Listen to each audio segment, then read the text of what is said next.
mundo já fica assim muito desesperado, mas a gente vai dividir essa aula em duas partes. Hoje, a gente vai falar da parte 1 de sistema endócrino. Basicamente, a gente vai focar nas glândulas da cabeça e do pescoço. E aí, na semana que vem, a gente fala da parte 2 de sistema endócrino, focando especialmente nas glândulas que estão na região abdominal. Dessa forma, a gente consegue trabalhar com um pouquinho mais de calma esse sistema que não é difícil, né? Mas é bastante decoreba. Você vai passar por cada glândula, você vai olhar cada hormônio, são muitos hormônios com muitas funções. Então, se a gente olhasse talvez tudo na aula de hoje, ia ficar muito pesado, ia ficar muito complicado. Então, é melhor a gente dividir em 2 semanas. Ficam 2 aulas mais curtinhas, mas 2 aulas que a gente consegue trabalhar com calma, porque provavelmente vai aparecer uma questãozinha de sistema endócrino na sua prova do Enem. É um sistema que tem muita coisa para ser cobrada, né? São muitos hormônios que interagem com muitas partes do corpo. Então dá para fazer muita questão do sistema endócrino. Caiu ano passado, né? O pessoal tá lembrando aí no chat. É isso. Então sempre aparece ali alguma coisinha no Enem. Bem, quando a gente fala de sistema endócrino, a gente está falando do sistema formado pelas glândulas endócrinas do nosso corpo. A gente falou sobre glândulas tem muito tempo. A gente falou sobre glândulas na aula de tecido epitelial, lembra? Porque o tecido epitelial ele pode ser de revestimento, mas ele também pode ser glandular, que é o tecido epitelial que forma as glândulas. Só para relembrar aqui, tá, gente? Existem 3 tipos de glândulas. As exócrinas, as endócrinas e as mistas, que exercem ali as 2 funções. As glândulas exócrinas são aquelas que liberam a secreção ou para fora do corpo ou em uma cavidade. Por exemplo, a glândula salivar. A glândula salivar, ela libera saliva na boca, que é uma cavidade. Ou a glândula sudorípara, que libera o suor para fora da pele. Essas são as glândulas exócrinas. Liberam a secreção para fora do corpo ou em uma cavidade. Não é o tema da nossa aula de hoje. Hoje, a gente vai focar nas glândulas endócrinas, que são aquelas que liberam a secreção no sangue. E aí, nesse caso, essa secreção é chamada de hormônio. Aqui nessa imagenzinha, eu já coloquei todas as glândulas que a gente vai passar ao longo dessas 2 semanas. Como eu falei para vocês, hoje a gente vai focar nas glândulas aqui, cabeça e pescoço. E na semana que vem, as glândulas mais da parte abdominal. Mas todas vão liberar hormônios no sangue. E é por isso que a gente vai falar sobre todas elas ao longo desse capítulo. Vamos começar por uma que está muito famosa, tá? Ainda não apareceu ali, assim, propriamente dita na prova do Enem, mas é uma glândula que, assim, é muito falada, que é a glândula pineal. Não sei se vocês já ouviram falar de glândula pineal, né? Aqui na imagenzinha ela tá sendo apontada aqui bem pequenininha. E é uma glândula super famosa porque ela produz um hormônio chamado de melatonina. A melatonina, galera, é um hormônio que participa do nosso ritmo circadiano, tá? Ou seja, é um hormônio que participa ali da regulação do nosso sono, de estabelecer esses períodos que a gente fica alerta ou que a gente vai dormir, tá? A melatonina, ela é produzida especialmente ali à noite, quando fica escuro. Então, conforme vai ficando escuro, a nossa pineal, ela começa a liberar a melatonina lá no sangue. A melatonina, ela vai induzir o nosso sono. É claro que ela mexe com outras partes do corpo também, mas ela induz o soninho, tá? Conforme vai clareando, conforme a gente vai recebendo ali o estímulo da luz do sol, essa produção de melatonina é interrompida. E aí a gente já perde o sono, a gente já fica mais alerta, tá? A melatonina, ela começou a ser muito utilizada. ficou um hormônio muito famoso de uns tempos pra cá. Eu não sei se vocês conhecem alguém que usa melatonina. Por um tempo foi um pouco polêmico, porque não dava pra comprar aqui no Brasil, né, sem prescrição médica, mas agora liberou. Agora já vende melatonina, você já consegue comprar aqui no Brasil. E tem que ter cuidado, tá, gente? É um hormônio. As pessoas às vezes ficam meio assim, ai, melatonina, natural. Você tem que ter cuidado. Como qualquer outro hormônio, o ideal é que você usasse com acompanhamento médico, né?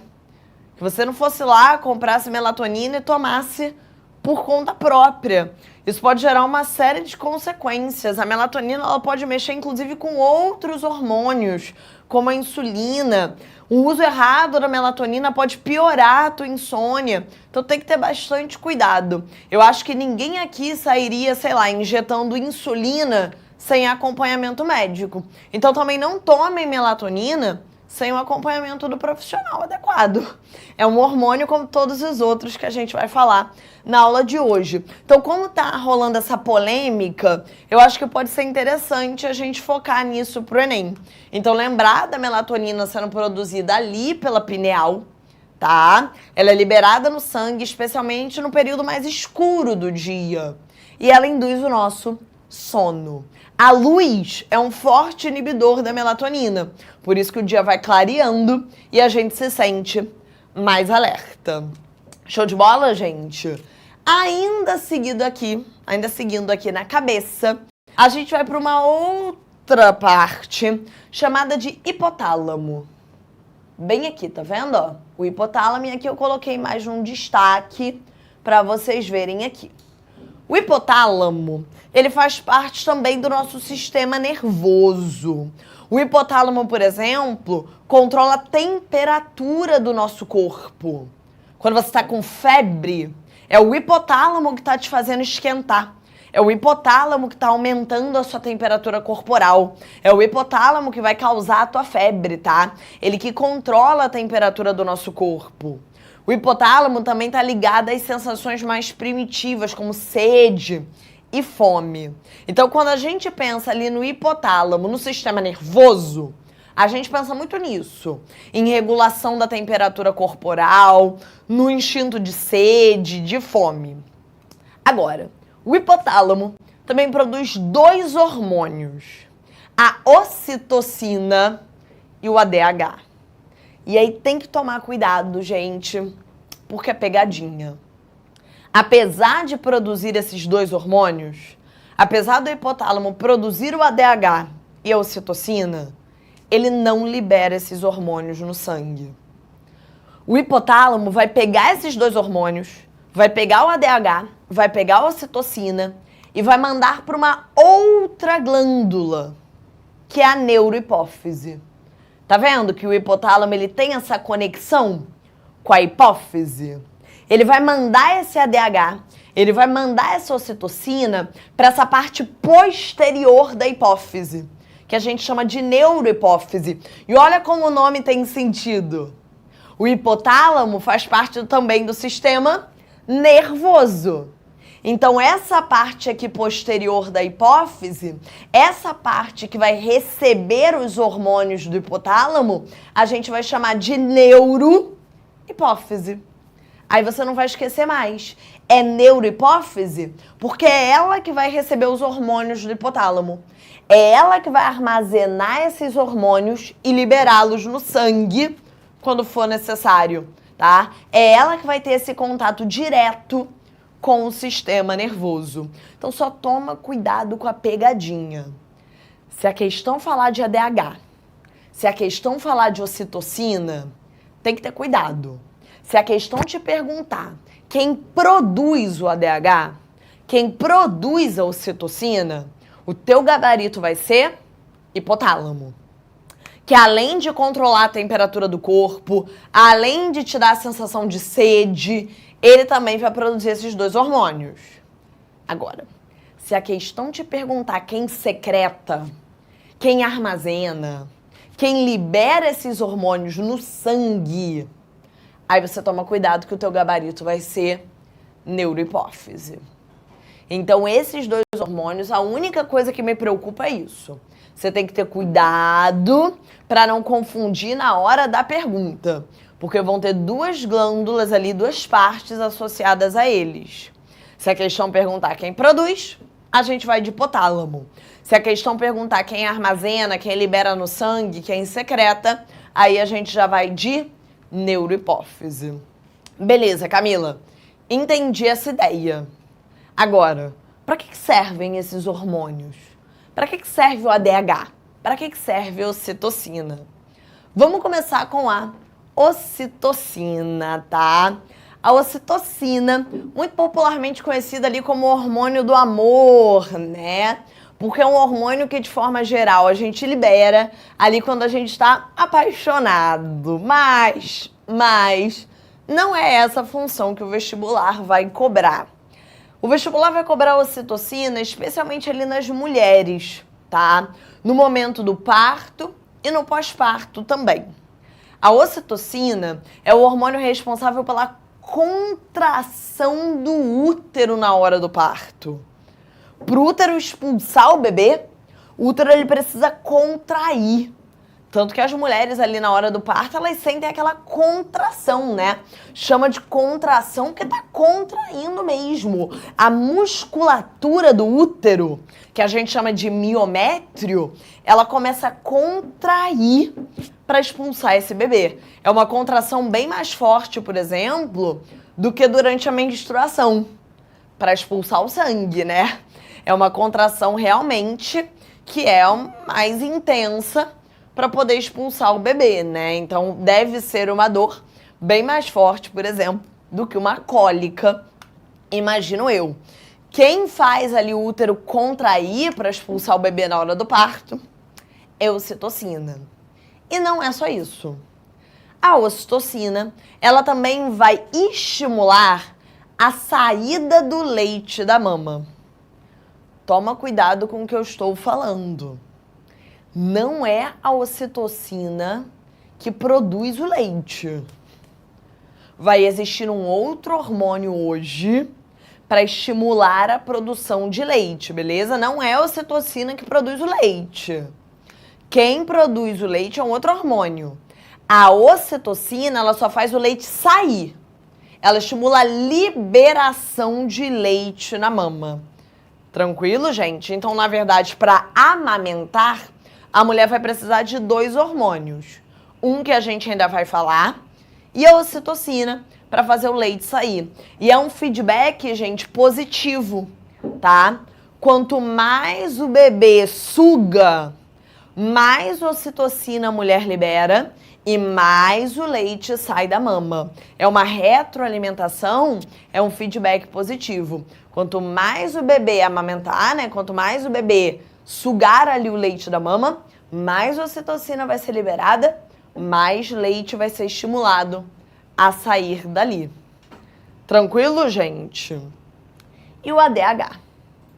O ADH também é chamado de hormônio antidiurético ou vasopressina. Para entender a ação do ADH, que é um dos hormônios que mais aparece no vestibular, tá? É um dos que mais caem, sem dúvida. Para entender a ação do ADH, você precisa voltar na nossa aula de sistema excretor. Quando a gente falou de sistema excretor, quando a gente falou de produção de urina, a gente falou lá dos rins, lembra? E a gente viu que os rins eram formados pelos néfrons. Quem lembra dessa imagem aqui de um néfron? Tanto que o médico que cuida de rim, gente, se você tiver com um problema ali no rim, por exemplo, tô com pedra no rim, preciso operar, eu vou a um nefrologista, que é o especialista em rim, porque dentro dos rins a gente encontra vários desses néfrons. O ADH, ele vai atuar no néfron. Vamos relembrar um pouquinho dessa estrutura? Só porque já faz um tempinho que a gente teve essa aula. Como é que funciona aqui a estrutura básica de um néfron, tá, gente? Bem básica, obviamente que a gente não vai dar essa aula de novo, né? Porque senão fica impossível, mas Pelo menos para a gente lembrar do que a gente precisa para a aula de hoje.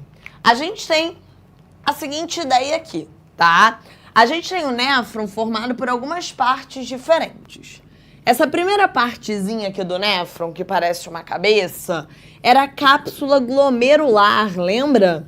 Ou cápsula néfrica, ou cápsula de Bowman. Show de bola? Aqui vai chegar o sangue no rim.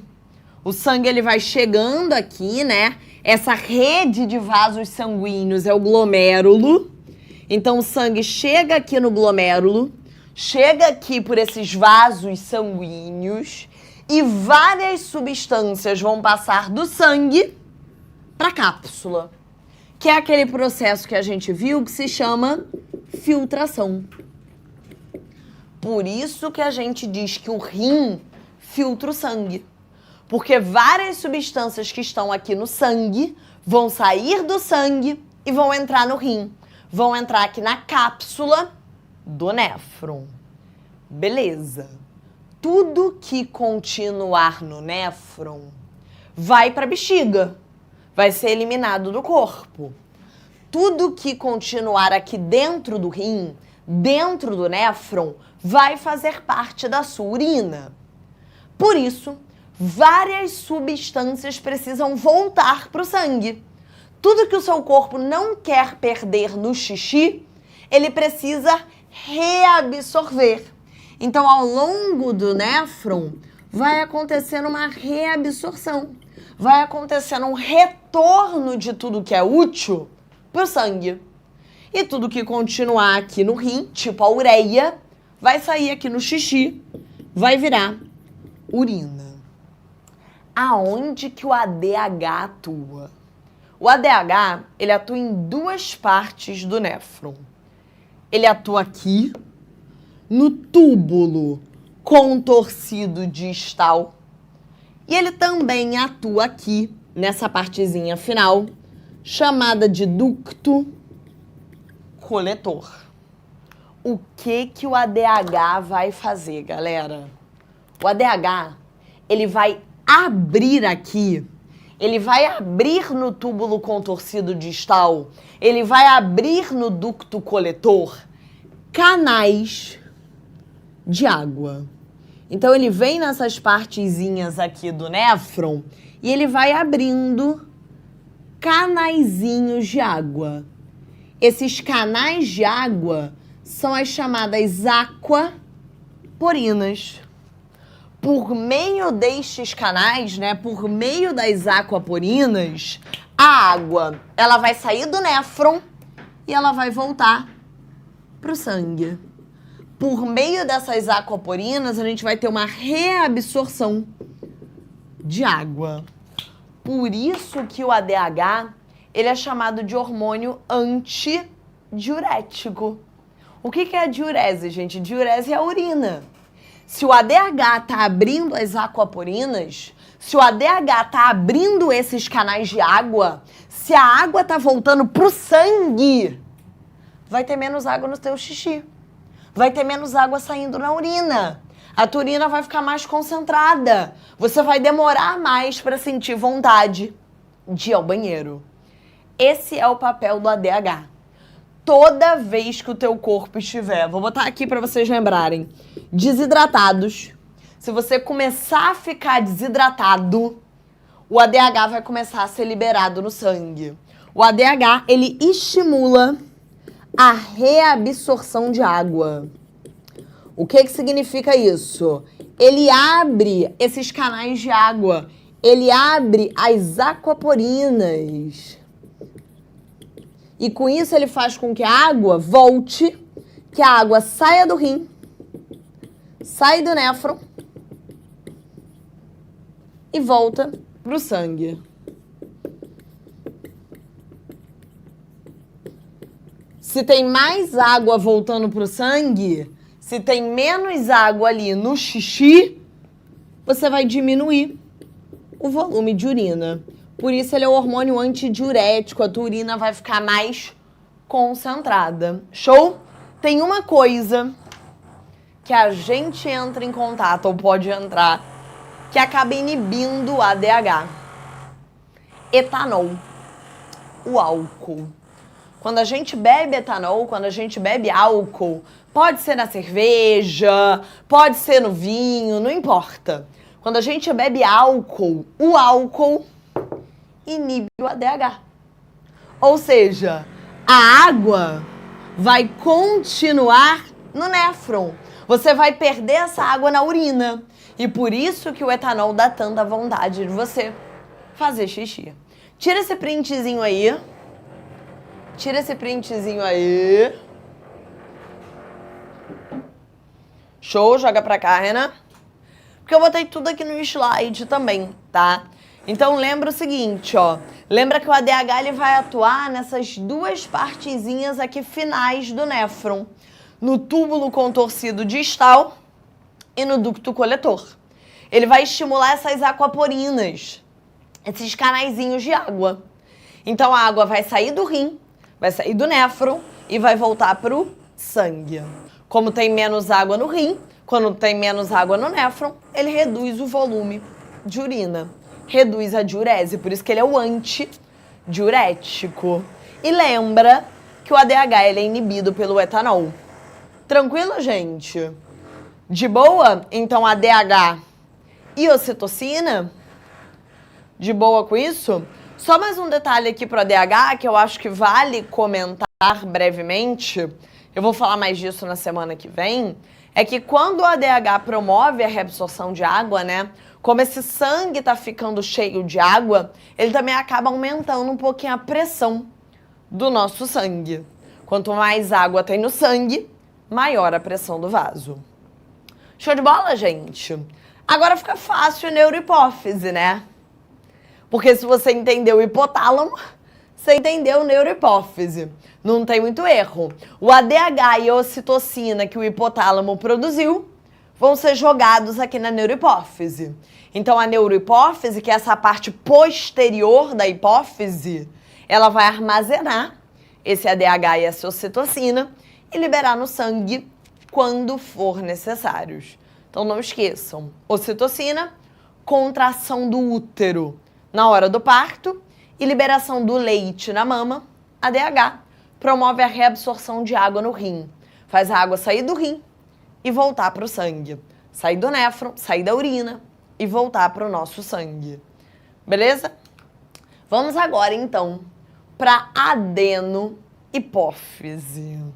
A parte anterior da hipófise.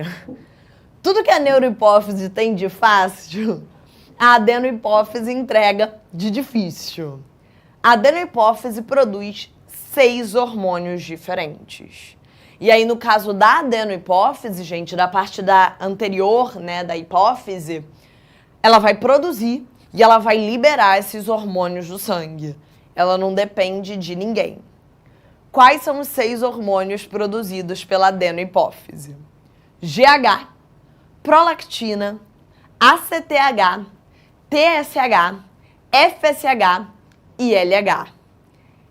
Eu sei que é muita sigla, mas elas têm sentido.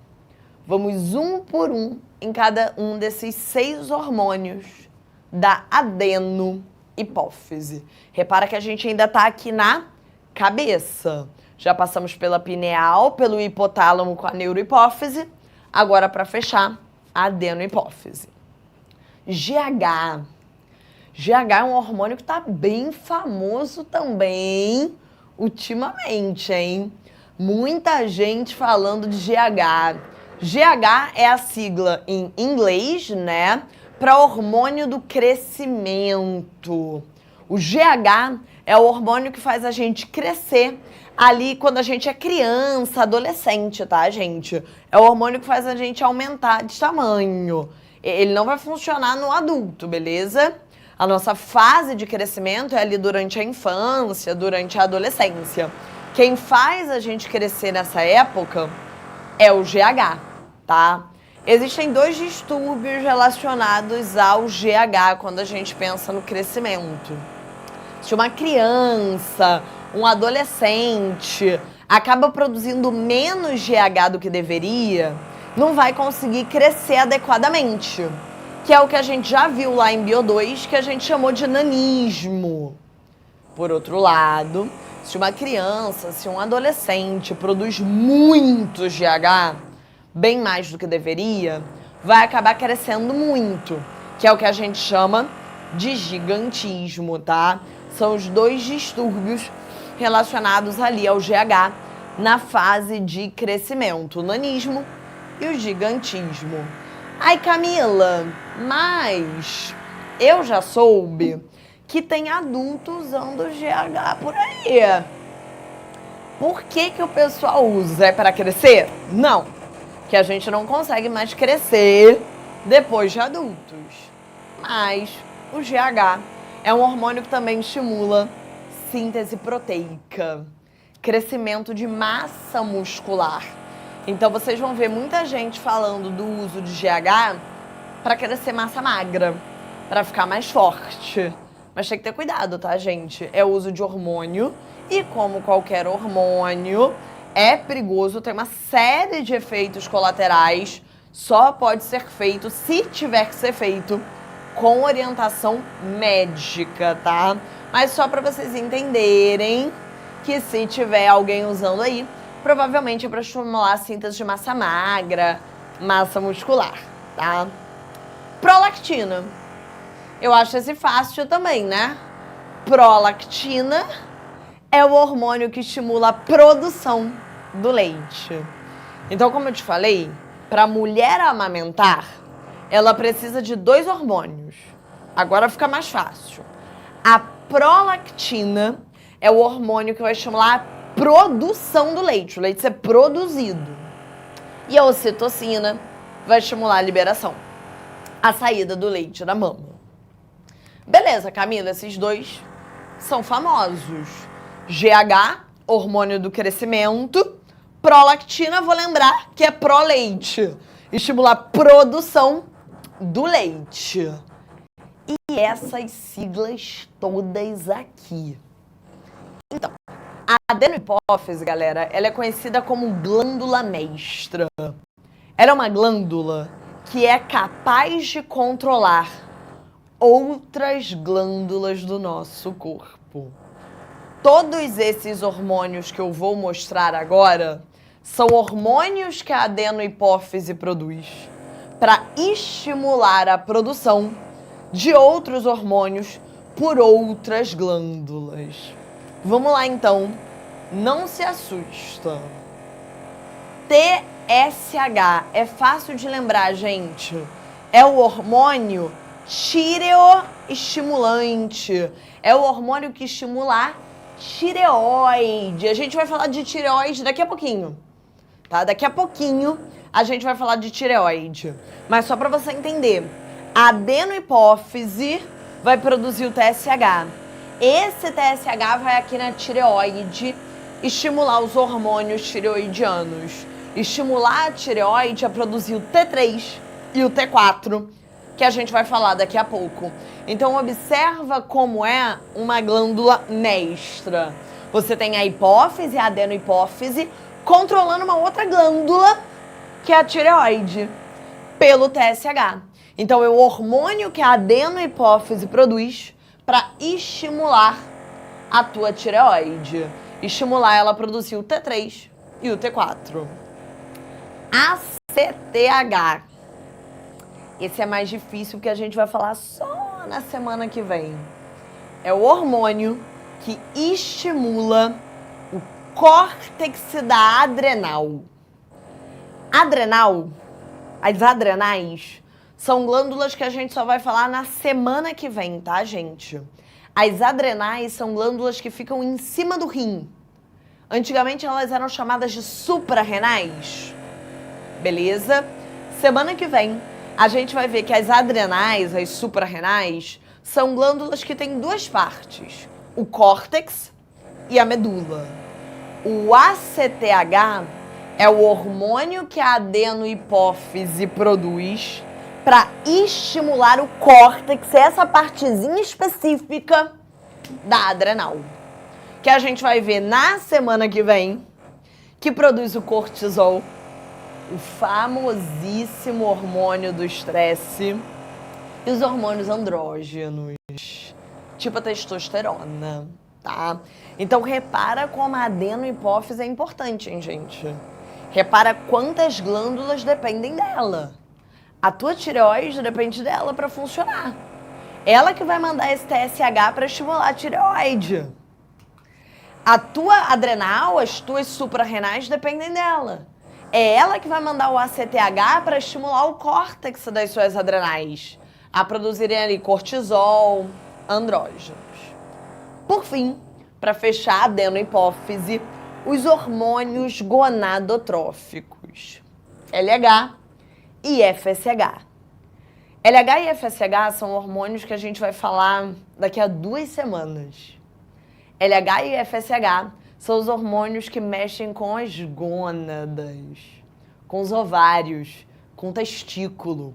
Por isso que a gente vai falar de FSH e LH na aula de sistema reprodutor. Quando a gente falar ali de ovário, quando a gente falar de testículo. Não precisa se preocupar com isso agora, tá? Mas só para vocês saberem. O LH é o hormônio luteinizante. A gente vai ver daqui a 2 semanas que o LH nas mulheres é o hormônio que estimula a ovulação. Quando a gente aprender ciclo menstrual, eu vou mostrar para vocês que é o LH que estimula a ovulação, que faz você liberar lá o ovócito na tuba uterina. Já nos homens, o LH vai ser o hormônio que vai estimular o testículo a produzir testosterona, que é o hormônio sexual masculino. O FSH é o hormônio folículo estimulante. Esse é mais difícil. Nas mulheres, lá no ovário, o FSH vai estimular o amadurecimento do folículo ovariano. Camila, o que é folículo ovariano? Espera daqui a 2 semanas. Daqui a 2 semanas, eu vou te explicar o que é o folículo ovariano e vou te lembrar que é o FSH aqui da adenohipófise que vai amadurecer esse folículo. Nos homens, o FSH estimula o testículo a produzir os espermatozoides. Então, repara, gente, que são hormônios que vão regular ali as gônadas, os ovários e o testículo. Então, o LH vai fazer com que o ovário libere o ovócito, né? Vai estimular a ovulação. O FSH vai estimular o amadurecimento do folículo ovariano. Então, repara que os dois estão mexendo ali com o ovário feminino. O LH estimulando a ovulação, o FSH estimulando o amadurecimento do folículo. Mesma coisa o testículo. O LH vai estimular a produção de testosterona e o FSH a produção de espermatozoides ali no testículo. Então, são hormônios que a adenohipófise produz para estimular as gônadas, ovários e testículos. Então, eu queria que vocês saíssem da aula de hoje com essa percepção de como a adenohipófise é importante. Por que ela é a glândula mestra? Porque além de produzir 2 hormônios ali, né, que tem efeito mais direto, tipo o GH, que estimula o crescimento, a prolactina, que estimula a produção de leite, ela ainda vai produzir 4 hormônios que controlam outras partes do corpo. O ACTH, que controla o córtex da adrenal, o TSH, que controla a tireoide, o FSH e o LH, que controlam as gônadas, os ovários e os testículos. O testículo, os testículos, tanto faz, né? Botei os ovários, vamos de os testículos, tá?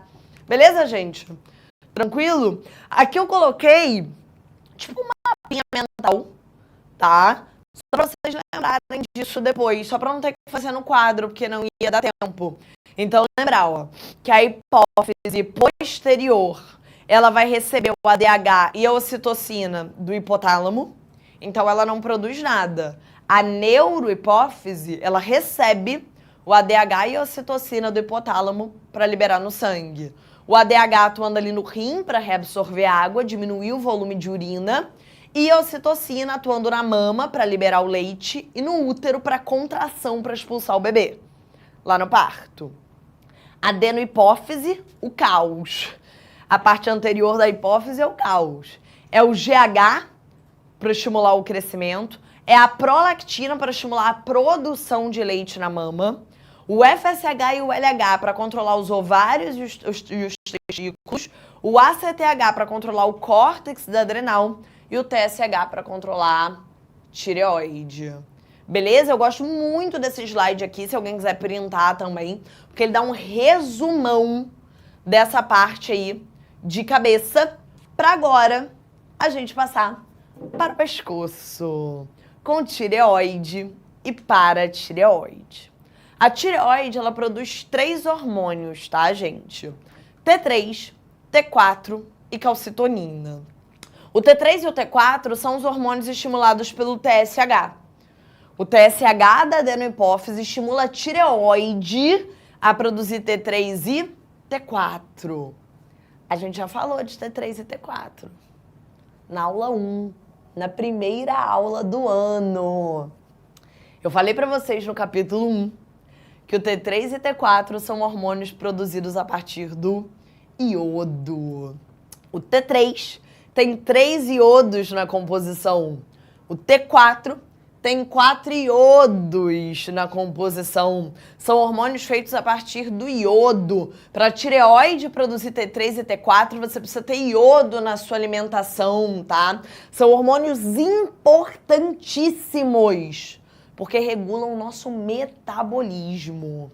E é por isso que aqui no Brasil, galera, o sal é iodado por lei, para garantir que a gente tenha esse fornecimento de iodo na nossa alimentação, para garantir que a gente coma iodo para produzir T3 e T4 na nossa tireoide.